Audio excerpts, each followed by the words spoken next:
Pelatihan terhadap personil Polda Sumsel dan juga sejumlah instansi penegak hukum lainnya di Sumsel ini oleh Kedubes Amerika Serikat dihadiri langsung oleh Kapolda Sumsel Irjen Pol Tony Harmanto.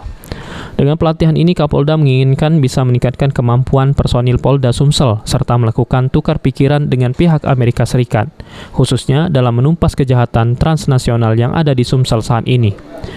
Dalam bekerjasama dengan Kedutaan Amerika Serikat dalam mengatasi masalah kejahatan transnasional crime. Tadi disampaikan ada masalah-masalah isu cybercrime, kemudian counter terrorism, ya, mungkin non-smuggling dan lain sebagainya begitu. Ya. Kita berharap dengan pengalaman-pengalaman yang dimiliki mereka juga bisa kita saling sharing untuk bisa meningkatkan kemampuan pengetahuan penyidik.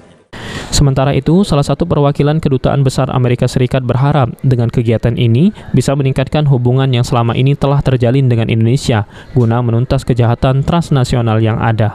We look at this as an opportunity for law enforcement entities from the United States Embassy to partner with our counterparts from the Indonesian National Police to begin to develop stronger relationships, when looking at things like combating transnational crimes.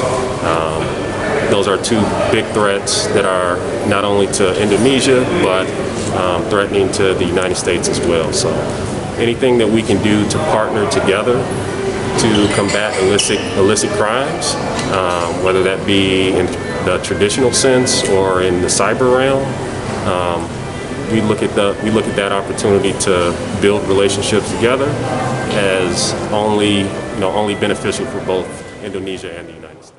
Dalam pelatihan ini, personil Polda Sumsel menerima sejumlah pelatihan tentang investigasi, penanganan hukum trafficking, serta kejahatan transnasional lainnya. Friedman Hidayat, PAL TV.